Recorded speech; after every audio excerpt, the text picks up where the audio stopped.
I won't be catching feelings. But she got me catching feelings. I can't be catching feelings. But she got me catching feelings.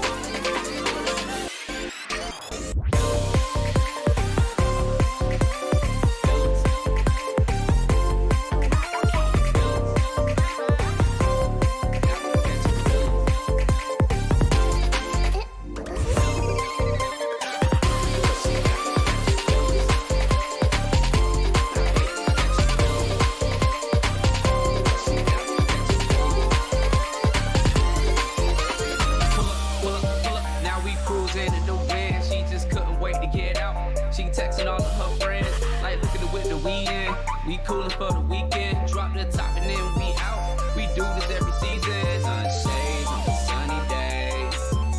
Doing 80 and we switching lanes.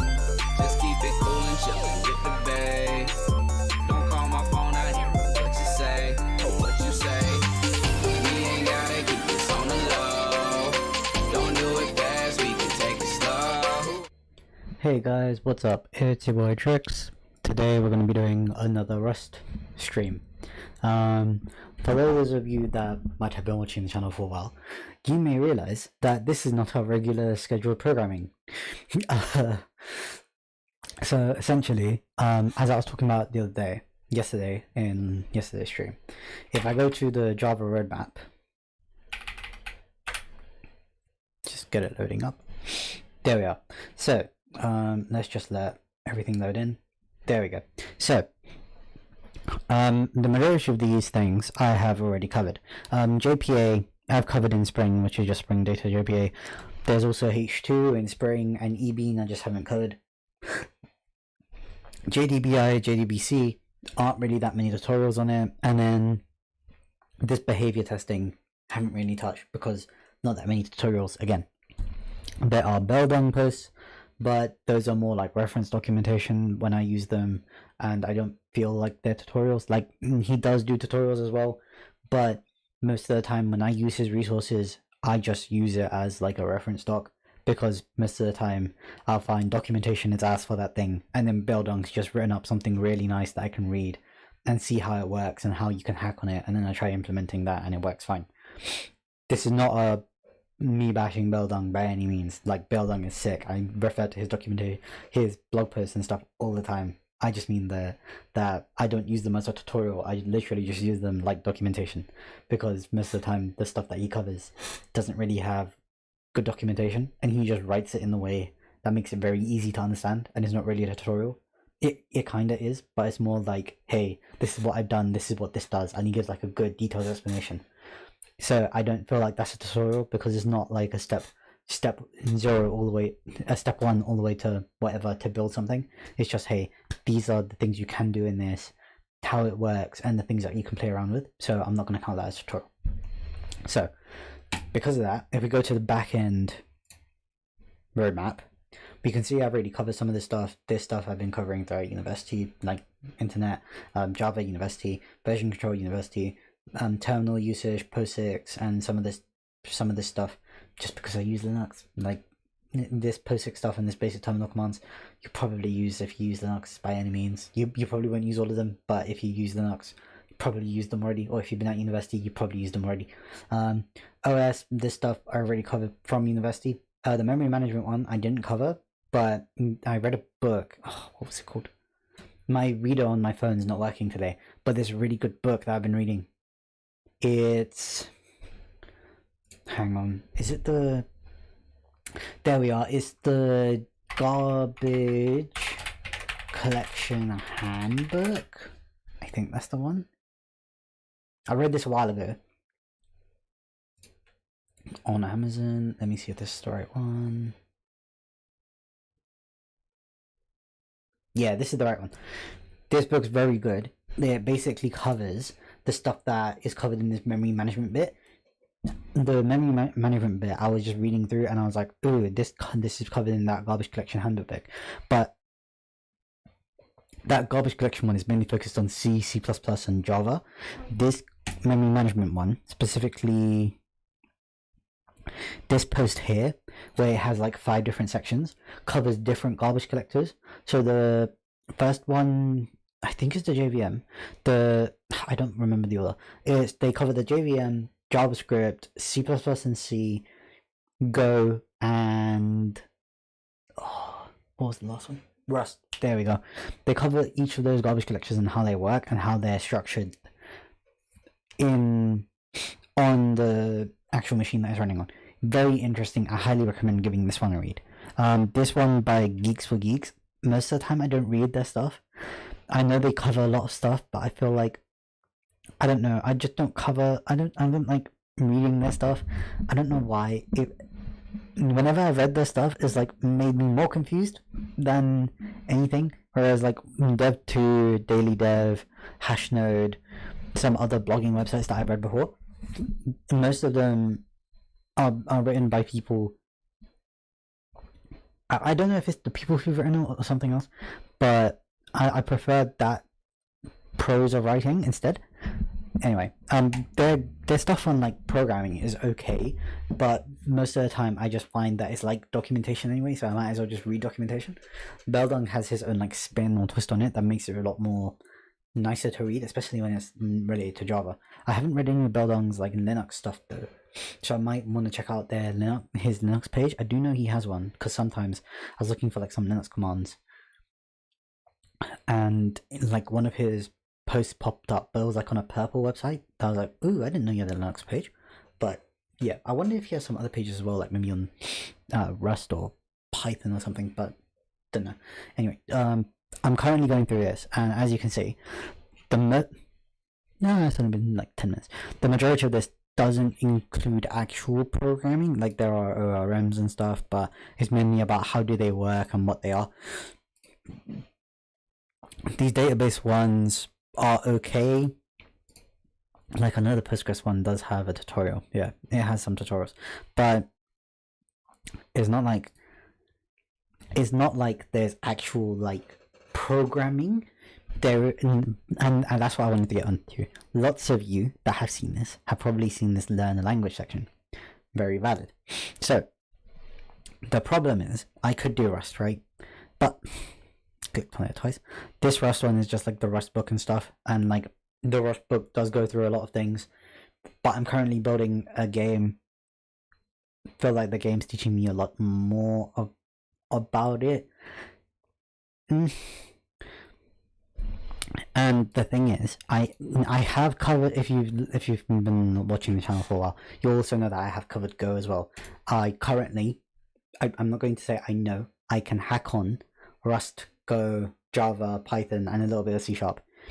I do have like a couple JavaScript projects, but I'm not going to say I'm confident enough to hack on it. When I say hack on, I mean you could probably like give me a problem statement and I could just go googling away for like an hour to 30 minutes to an hour and probably come out with something that's like half decent. I could probably hack away on those languages fairly decently. For languages that I like properly know, probably just Java and Python. Rust, I'm still referring to documentation. I'm not actually building anything from scratch. Go, I covered, but again, I'm referring to other things, not building stuff from scratch. C#, same. So the problem that I have is, because I'm currently working with Java and I'm currently building a game in Go, I have seen lots of people recommend that even professionally, you should not pick up more than 2 languages at a time. And I kind of agree, like I do use multiple languages at work and it hasn't really affected my ability, but I do know like it's kind of like if you're learning a proper like speaking language, like French or something, right? If you're learning French, you don't want to then just start learning like Mandarin or Korean or something, because there's the language you speak, the language you're learning, and then the extra language you're learning, right? It just makes remembering the things in the other languages hard, right? So I'm gonna hold off on picking up another language until I've finished building this game in Rust. So that being said, the next couple of streams will just be Rust streams, right? So that's going to be 2 Rust streams a week, Saturdays and Sundays, and that's going to hopefully get me down all the way through this in a reasonable amount of time. I had a look, and there's about 75 chapters in total, right? And I'm currently on chapter 28. So if I just do some, I've got my calculator out. 75 minus 28. So that's 47. Let's say that's like 48. 48 Rust videos that I'll have to make, right? That's about 24 weeks. So basically I'll finish this game within the year. So it shouldn't be that bad. I say that. It's been 4 months. 4 times 4, 16. 16, 52 minus 16. Okay, so I should finish this game by the end of the year, hopefully. And then, as soon as I finish this game in Rust, I'm going to do Go, then Java, then I've done Java, then C#. I want to do PHP because I did try some PHP a long time ago, but the resources here aren't that great. There is these YouTube videos, but I can't do YouTube videos on stream, which is kind of disappointing. So I'm not going to do PHP. C# doesn't have a roadmap, but they do have the learning path, which I can do. I've done some of it before, like a while ago, like maybe like a year ago or something, and I've only done, I think, the first part of the C# learning path. I'll probably still have to redo some, but we can do that on stream.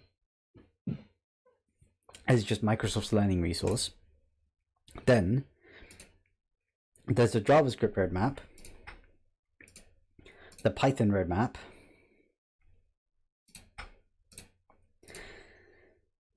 and Ruby has the same issue as PHP. This Ruby in 20 minutes, very similar to the tour of Go, but the problem is it's not, but I don't want to say it's not verbose. It is quite verbose, but it doesn't cover everything. It's more like a intro, like a 101 into how to hack on Ruby. It doesn't really cover that many things. Like, at least with Java, you can cover threading, concurrency. You can cover multiple things, right? And you don't need to just hack on like conditionals, for loops, IO, like the basic stuff, right? You can go a bit deeper. PHP, Ruby, I haven't really seen that for. This is the Go one, and the Go one doesn't look that bad. I've done basic syntax. Conditionals, I'm pretty sure I've done. Yeah, that. But we'll still go through. We'll still go through all of this. And there's the learn the basics with the official Go tutorial. That's fine. So we'll go through this eventually, and then we'll get kicked back onto the backend roadmap. The JavaScript roadmap. Now, the issue with this one, and I was chatting to my brother about this the other day, I don't particularly like the way the JavaScript roadmap is laid out here. And it's not an issue of... It is an issue of the content, more about how long it is. Because if I go to the... Let me go to the Java one, for example. If I go to the Java roadmap, okay, this Java roadmap can fit on a page. Not that bad to look at, right? This Go roadmap, not that bad. Fits basically on a page, right? And then you go straight back to backend. This Python one, not that bad. And then you go back to the roadmap. I can... Let me just check what I've covered. You know what? I might as well just check what I've covered already. Go variables.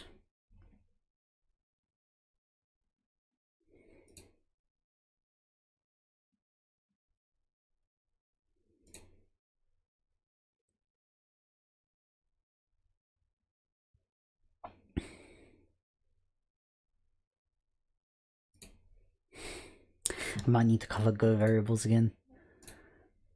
Go is basically like a fever dream to me. But basic syntax of Python, the majority of this I will probably just tick off. Just because for those of you that don't know, I done Python throughout all of secondary school and sixth form. So we just purely built in Python. And I remember building my end of year project in sixth form was a social media website built in Python. complete garbage and ass looking, but I made it. It was built using Django, so I like have faint recollection of ORMs just like in the back of my memory. So I can probably tick off the majority of this. Marker's done. Conditionals aren't that bad. Typecasting is not that bad. Functions, built-in functions, that's fine. There's tuple sets, that's fine. Not that bad. Then the basics, pretty much done that. Data structures and algorithms. I don't know how much of this I've done.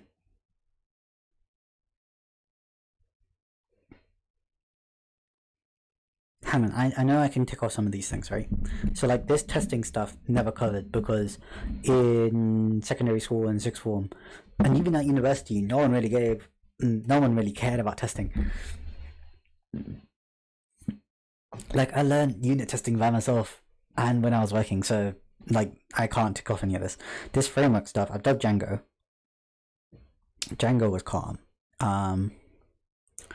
I've never done this asynchronous stuff, and I'm very excited to do like fast API and this async stuff, just because I'm very hopeful about AIO, HTTP, fast API, and SANIC, because I'm hoping that they have very similar. That they're very similar to like Netty. Flask I've never heard of Pyramid, but I'm very expectant of what they can do. But yeah, these ones I'm interested in.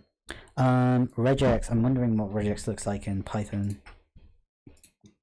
Decorators, I'm just going to open it, have a look if I remember it. If I don't remember it, then I'm going to close. If I don't remember it, then I won't mark it as done, but if I remember it, I'll mark it as done. Classes I've done. Inheritance. Context. Django just forces you to use classes anyway. And what's it? When I built a password manager in Python with PyQt, you're forced to use classes. Pip is not that bad. Did I use Conda? I can check if I've used Conda. PyPy, I know I haven't used. I can take a look at this. Generator expressions, paradigms. They open up iterators. Okay, so regex in Python. I'm pretty sure it's literally the same as normal regex, right? They have examples. Hang on. Yeah, it's just you just import regex, which is regex.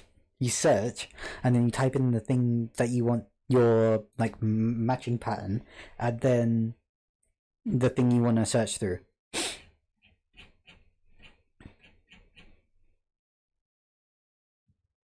Yeah. Pattern string, yeah. Ooh, it has I might need to look at regex again. Java regex is very nice. I'm just comparing it. At this point, I'm just comparing it. Assigning functions to variables. Yeah. Oh, pain. What is this? Decorators. Bloody hell, Python. Well, it's probably just like a supplier in Java, so I can't really complain.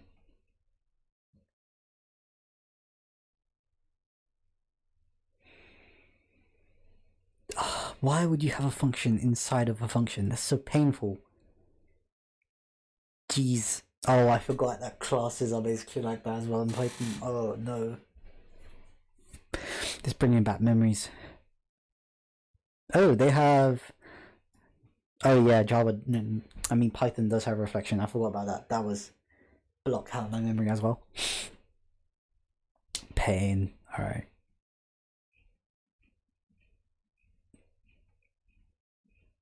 Basically, reflection, you can use annotations to match on...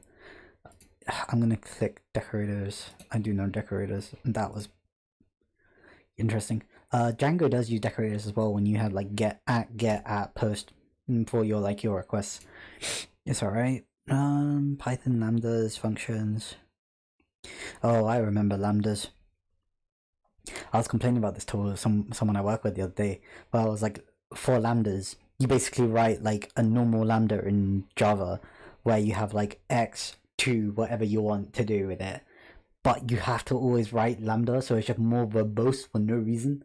Like, this looks a lot like a normal lambda in Java. It's just you're using colons instead of arrow notation. And that's pretty much it. Oh, painful, man. Yeah. Why didn't they just use a ternary here? That's just...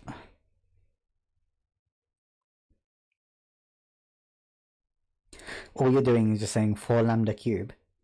You pass in 5. It passes 5 here. And then just 5 times 5 times 5. That's it.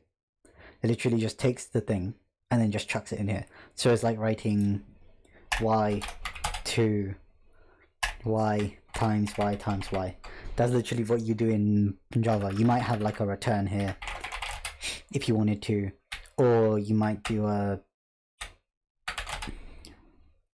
return y times y times y. Whoops, y times y. And then there we go. That's what it would look like in Java. Obviously a lot nicer in Java than always writing lambda y colon whatever you want. Painful, man. Anyway,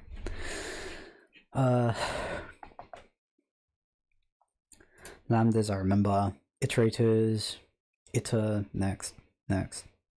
You call next on your iterator, what the hell? Why isn't it just why isn't it a dot next? Why?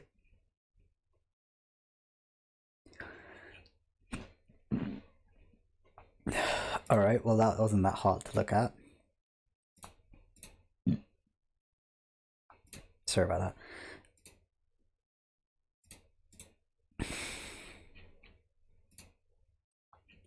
Inheritance. Oh, you pass it the parent. That's weird.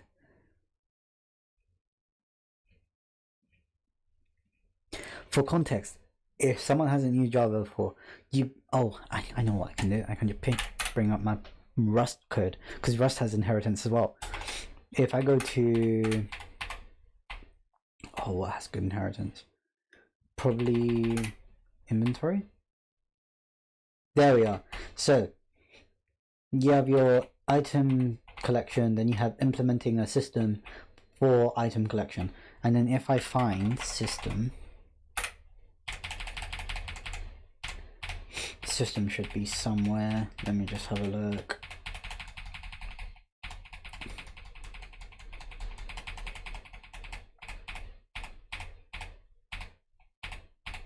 Nah, where's system? System. Yeah. You got melee combat system, which is just an implementation of a system, right? Then you've got monster AI, which is just an implementation of a system. So you have your parent class being an implementation for something, right? Well, hang on, wouldn't that be your interface? Because you're implementing it. Do I have an extend? Change word extend. No.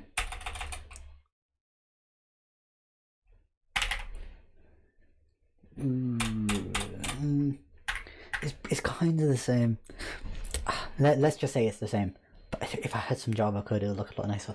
Basically, in Java, when you have inheritance, where it's like you're extending a class, like what student is to a person, because a student is a person, you just say name of the class extends parent class, right?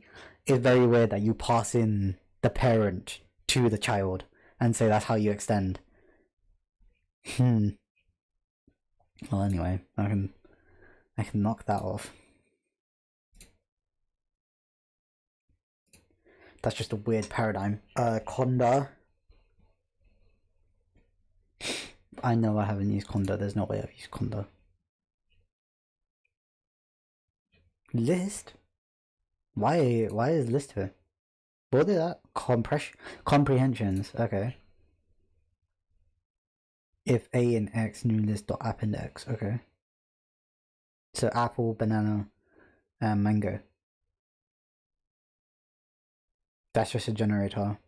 X for X in fruits if A and X. Yeah. So you're just saying grab the value for every value in this list if A is in that value. Generators aren't that hard. Generators are quite nice actually. I say nice, but do I have generators on there? This comprehension is okay. Generators, I'm guessing, is the next one. Generators, yeah. Yeah, it's just like this. Pretty cool.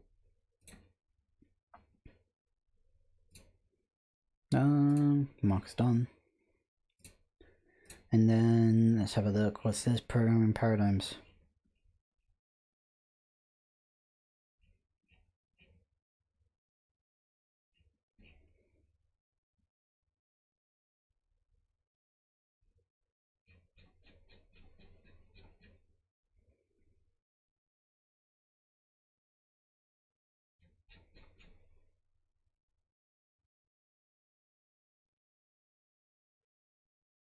Oh. That would be language specific, not pain. Might as well just take a look at this. Linked list versus arrays. Heap, stacks, and queues. I'm pretty sure I've used all of these in not in uni in 6th form before, but I'm just going to take a look and see if I haven't used any. Recursion, I can tick off. Recursion in every language is the exact same. You just pass in the same function.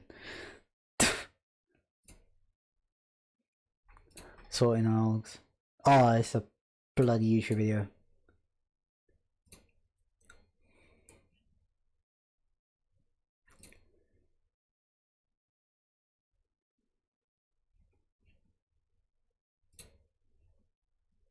Yeah, because you don't have a normal linked list or an array list in Python. In Java, they're by default. Why did it make one? Why? There's a perfectly good linked list implementation in Java. Oh my god.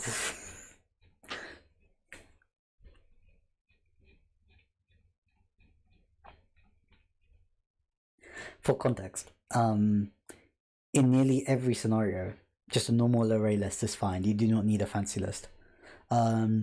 If you want fast read, fast, basically if you want fast lookup and you know the value that you want to look up, just use a map. If you want unique elements, use a set. If you don't care about each and you just want fast read and write, you don't care about your lookup or like have a custom algorithm to sort it, just use an array list. A linked list is like okay, in nearly every scenario there's no point to use a linked list unless you need to have a pointer to the next element.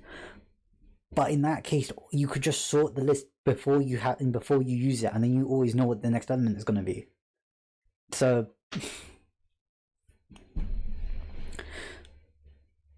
yeah, there's no real point to use a linked list unless you're using custom objects. If you're using custom objects in a linked list, maybe. I'm just thinking, if you're like storing a custom class inside of a linked list, then maybe it makes sense. But then why would you do that if you could just like have, you could use like a relational model to express that. You could just use like an extends or an implements for different items that pass in both items to say, hey, this is the item, these items relate to each other.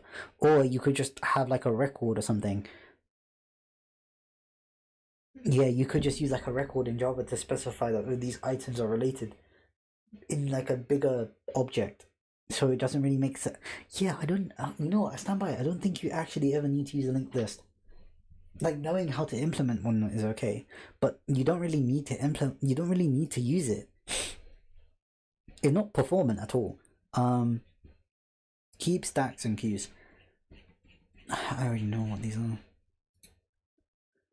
are. Linked list.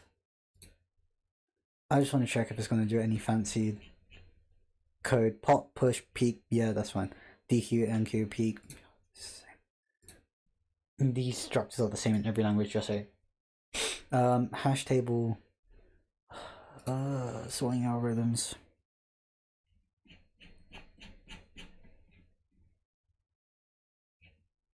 That's just a normal sort.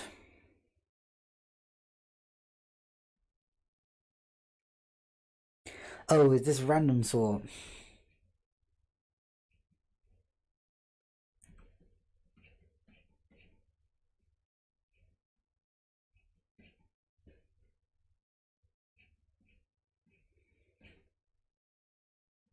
Bubble sort isn't that hard. It just swaps every element if they're bigger or smaller, and then compares, and then continues to compare until none of the elements swap. Yeah, so it just swaps up and keeps swapping. So like the largest element goes to the end, then continue swapping. So it always does. So either you start at the end and you go backwards, or you start at the beginning and go forwards. And either way, the smallest will always be at the front, biggest will always be at the end. Right? So in most scenarios, the biggest element will always end up at the end. On first round. Insertion sort.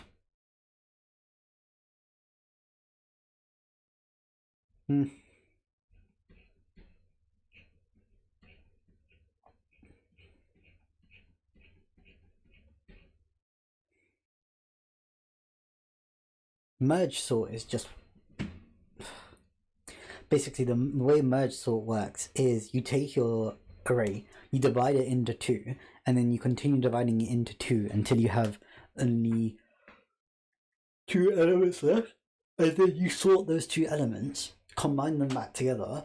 Then after you've combined those two elements, you compare the elements with the elements you had before, right? So a good example isn't this side, because this side's basically already sorted after one. It'll be this side. So this is three elements. You divide it into two, you get 6 and 4 and 5. Then you compare this 4 and 5. You see that this 4 is less than 5. That's fine. Now you compare this 6 and this set, right? You see that 6 is greater than 5 on this side, so it goes on the end. So you just compare it with the two elements. So technically you're doing two comparisons here. And then here you do a comparison with the smallest one here and the largest one here to check where it fits in these bounds, right? If you see that 4 is less than 2, if 4 is less than 2, then it goes at the end right here, right? So it's a little bit more complicated. You could do it based on the length of the list that you've got, right? Because it'll be easier to check. Is 2 less than 4? Then chuck it here. Is 8 less than 4? No, is 8 greater than 6? Yes, and then you just keep going back and forth, and then you can so you've halved out that one, you go that way. Merge sort is very complicated, and not very complicated. It's just very inefficient, I want to say. Does it cover binary sort?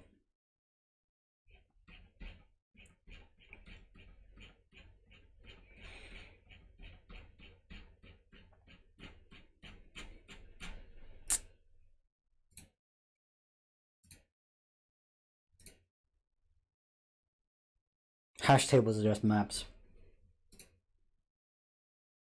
And then binary search trees aren't that bad. It's just binary sort and binary search.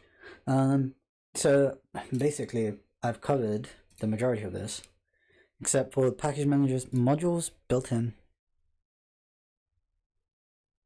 Print input inflow complex list. I've done these. Custom.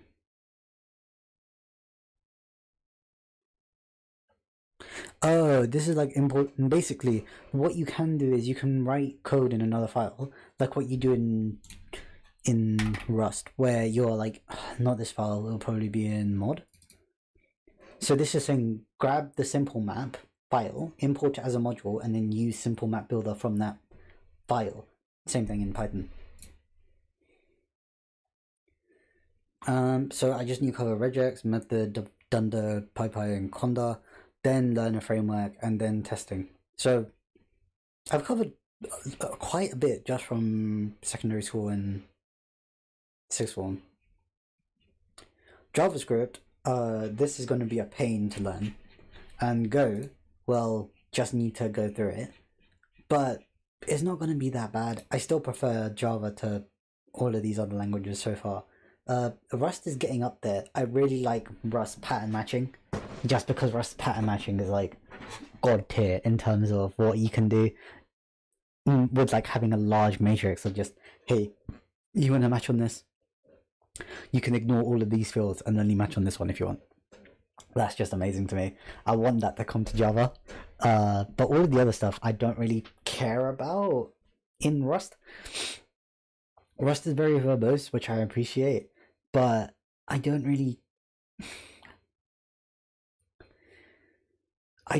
benefit from any of the like custom things you can do. I know in some languages, like the stuff that you can do in Rust you really can't do in other languages. Like JavaScript is a prime example. Lots of developers that go from like JavaScript to Rust actually like Rust a lot more from what I've seen, just because JavaScript, like the frameworks built on top, do make things a lot easier for JavaScript, but then you still can't do lots of like the low levels, not low level, yes, low level, but you can't really do that much complicated things with it.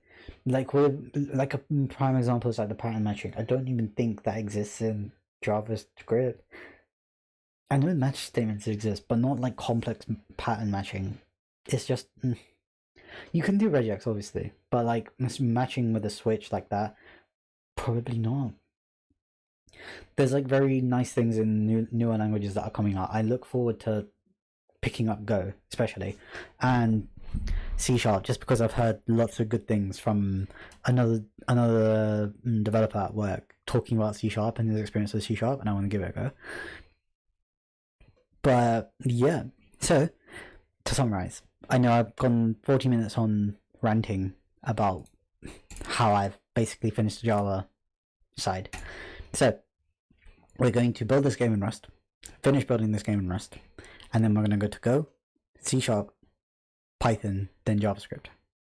I know it looks very weird doing it that way, but we're going to do it that way. And then off stream, I will be individually going through each block of this backend roadmap.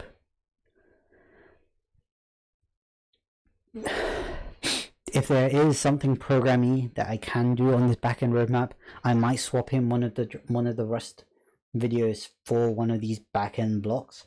But from what I can see, there isn't really that much, unless there's a tutorial I can find using one in a programming language that I'm currently learning.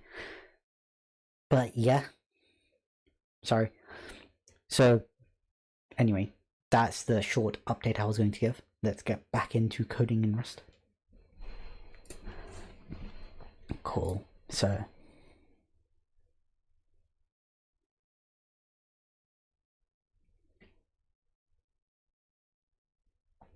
it's very surreal looking back at all of the things I know in different languages and being like, oh yeah, I do know that. Oh yeah, I do know this. Oh, I don't know that. Oh.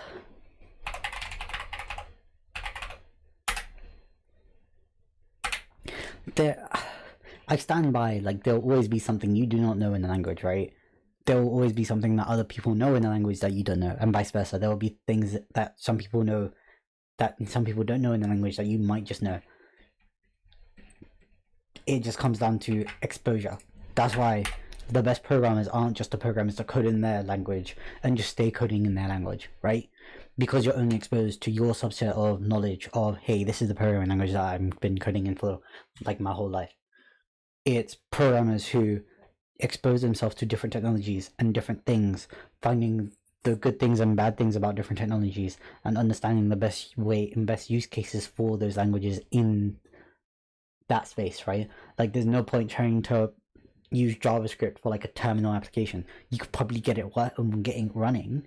You can probably do it, but it's not a good idea. Like, no one needs a node server to run a CLI tool. Like, that's just weird. And then the same thing, you can use Rust to build a website, but yes, it could probably run a lot faster using WebAssembly, but you're going to be packaging a ton of things to hook into the front end just to get everything working. Like, you're still going to need JavaScript to load in your Rust. You're still going to be using CSS to load in any styles. You're still going to be needing, I guess you can use like Rust for your backend for data processing and stuff. You're still going to need HTML for your templating of your actual UI. It's just you're using Rust for your backend. You can just swap in any language for your backend. Python, Java, PHP, any language you want, you can just chuck in the backend. Your front end will primarily be HTML, CSS, JavaScript, maybe PHP, and like a templating framework on top just to populate any of your backend into your front end if you wanted to. Like, it's just, you can do it. It's just Rust isn't that big when you're actually making the package, but it just feels very, it's like taking it's like what I was talking about the other day, where it's like you can import a library, right? And you might want to use that library, like Spring or something. You could import that Spring library, use it however you want, but if all you're going to be doing is just making like a simple REST API, why are you going to import the whole of Spring? Just import like Netty or something and build your API on top of Netty. That's completely fine. Like even Quarkus, right? Like Quarkus or Netty or something. Like something that's not bringing in a ton of crap. Like if you're not gonna have a front end or something like that, you're not gonna be hooking into like a database. Why are you using Spring? Yeah, you might be familiar with Spring, but it's not the. It's just bringing. It's like using a whole toolbox to screw in a nail or like hammer in a nail. Like, cool, you got all these tools, but you're only using one. Just use the one. Just use the right tool for the right job, right? Like every programming language has a place, right? I don't particularly like JavaScript, but I know the majority of websites use JavaScript, and even if you use your backend in another language, you might be doing that purely for performance benefits, but your front end's probably still going to be using JavaScript, or your code's going to be compiling to JavaScript anyway. It's just converting your bytecode from your language into JavaScript to run, right? It's literally just making the same calls, but from JavaScript and then do that. I was going to say cross-posting. It's not cross-posting. Just calling. It's just making calls to your language to the functions in the language that you wrote. So it's not really that big a deal. Same thing with what I was going to say. Oh, it's gone now. I got very passionate and then I forgot what I was going to say.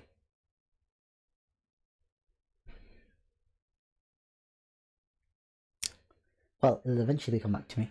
Anyway, just use the right source for the right job. Python, there we go. You can use like C++, C#, C, Java, lots of different languages for AI, right?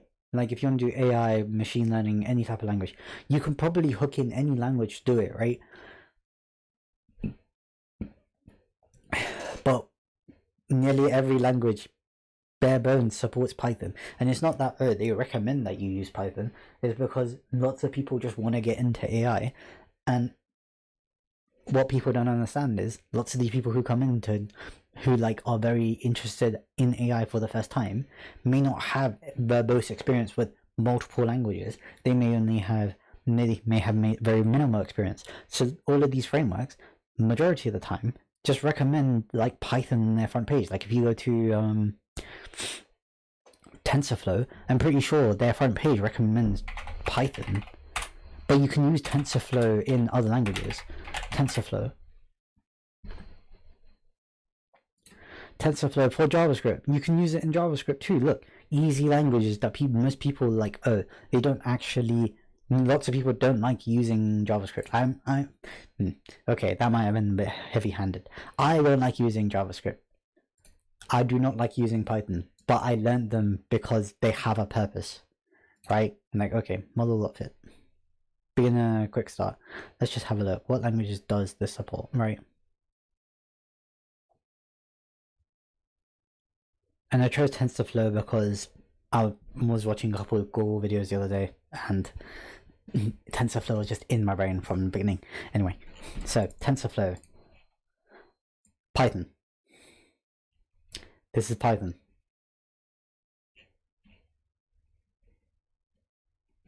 Right? But I'm pretty sure if I Google TensorFlow Java, there's probably going to be an API or a package that you can use to get it running. Yep. Every language. It's just the one they recommend is the one that people can get up and running with very easily. And that's Python, JavaScript. These languages that lots of people are very well known to use. Right? And lots of people don't want to know how to program in Java or Rust or whatever just because they want to hack in the language that they want. That's completely fine. It's just use the right tool for the right job, right? I'm not saying that Python's the right job for machine learning or AI or training models and stuff, but lots of people will be using it for that just because it's very easy to get up and running with. You can do the same thing in other languages, but it's going to be a bit more difficult, a bit more verbose or whatever. Just use the right tool for the right job. If you need speed, if you need to be able to control memory usage, if you want to have fine-grained, minute control and customization so that you can have like low latency, basically, go for these mid-level to low-level languages. Mid-level being languages that incorporate a very customized garbage compiler like Go, like Java, like Rust, right? And then you got your low-level languages. Rust kind of fits in with the low-level languages too, but C++, you can use C# falls into the mid-level languages, but the high-level languages like Python, JavaScript, you can work them in. It's just going to take a little bit more. It's not even going to take a little bit more effort. It's just been made very easy for you, right? But still, use the right tool for the right job. The best programmers expose themselves to the most things so that they understand lots of things about a different language. Like one of the developers I work with, he used to work with C# and he's working in Java now. He's wicked at Java. And that's just that. And I'm not just saying that, but and that's not just because he used to do C#, so he's going to be great at Java too, or because of his experience. Well, it is basically because of his experience, because he's had a wealth of experience in other languages and other tools that he understands Java a lot better, right? You understand lots of things a lot better by exposing yourself to different languages, different tools, and understanding the good, the bad, the ugly, everything about those languages and those models. So you can use the right tool for the right job. Again, you can also try to incorporate these paradigms and stuff into those languages. It's just give them a go. Don't box yourself in. You never know. You might be a JavaScript developer and then find out one day that you prefer C# more to JavaScript, or you might be a Python developer and find out one day that you like Go more than Python, or you like Rust more than Nim or whatever, or you might go the other way around. You might be a C# developer for your whole life and then touch Python once and be like, hey, you really like Python. It just comes down to get experience in that language. Don't just knock it because you haven't used it. I've used Python, I've used JavaScript, I've used C# for a bit, I've used Go, I've used Java, Rust, Bash doesn't really count though. What else have I used? I've done a little bit of Ruby, but Ruby I'm not really gonna count. I've done a bit of PHP, but I'm not gonna really count PHP. I've done some C, I've done some C++. I can't remember any C++, but I can still kind of remember C. I've touched a couple languages, and the ones that I've stuck so far has just been Java. I completely missed Flutter as well. Flutter is very recent. I touched Flutter, Dart as well, and the ones that I've stuck so far has just been like Java, like the JVM curly brace languages. I prefer this type of syntax and like strongly typed languages. I prefer these types of languages. I don't like dynamics. I don't really like dynamically typed languages. They're very nice and easy to use, but I don't particularly like them. But it just comes down to personal preference. I still say give them a go, see what you like, see what you don't like, and at least try to learn it and try to go in with an open mind to be like, hey, what does this language do? What are the benefits of using it this way and that way and whatever, right? Anyway.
I'm just gonna grab the code from here.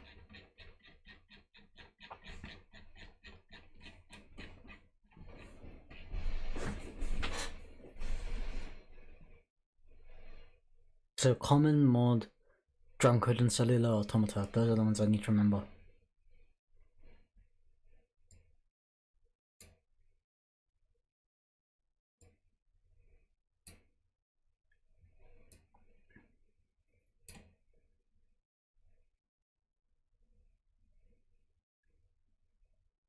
It's very weird thinking about all the languages I've touched now. I didn't realize I touched that many languages until I said it out loud.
Inventory system doesn't need to be open. Cellular needs to be open. Mod, drunkard, common, cellular.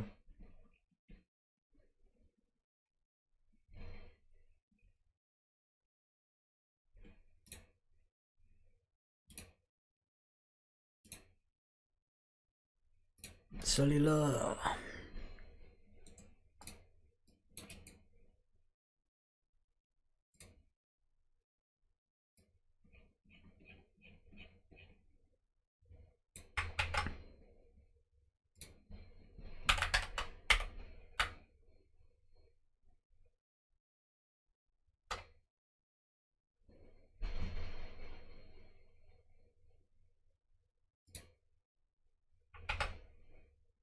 Interesting.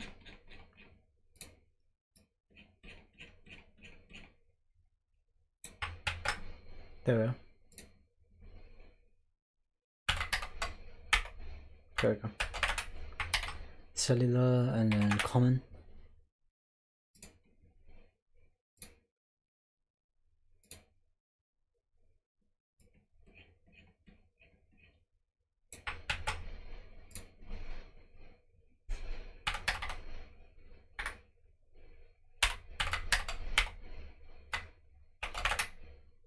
There we go. Drunkard.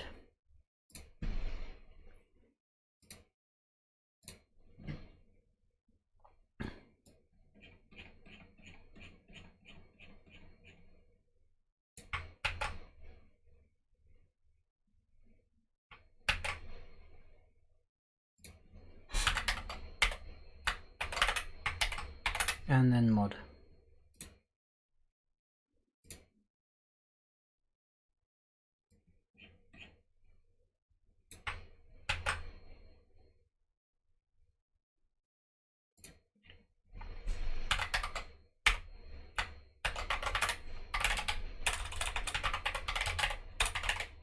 Let's see, have I thought anything?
There we are.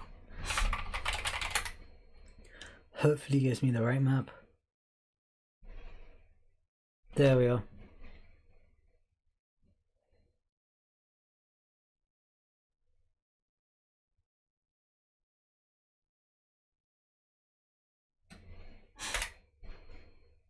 Interesting.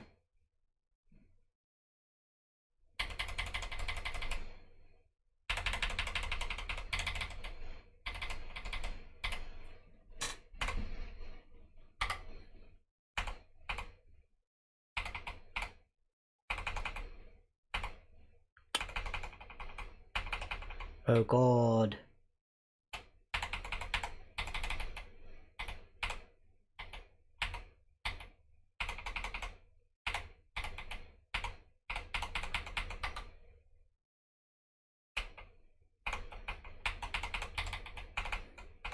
I'm gonna die.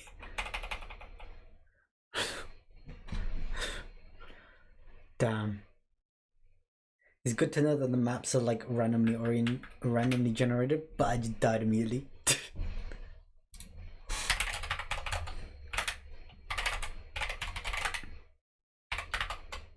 I really need to. Hang on.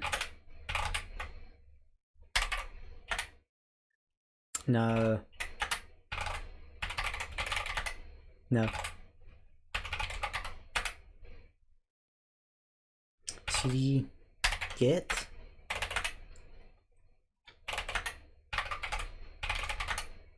Nah.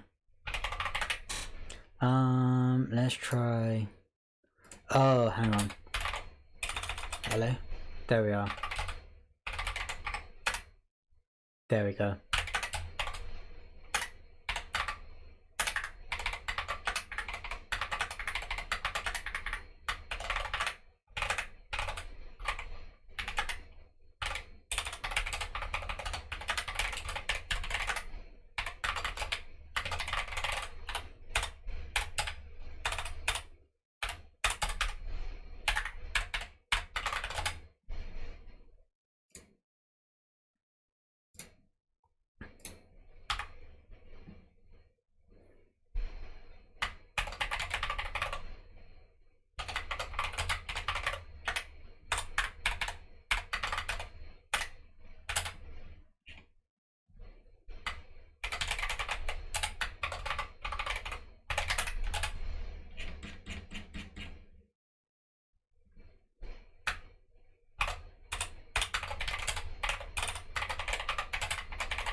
There we are.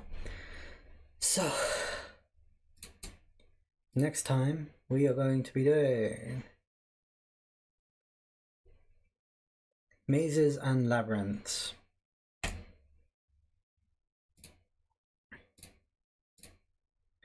Just for context, tomorrow is a bank holiday. I might stream, maybe not. Depends on how I'm feeling, to be honest.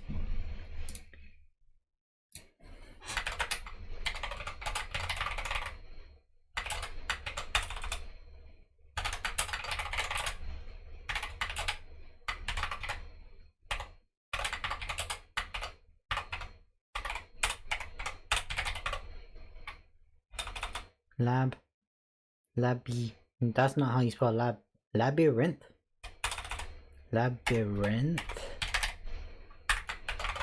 English is a very complicated language. Anyway, thanks for watching. Like, subscribe, enjoy the rest of your day, and peace.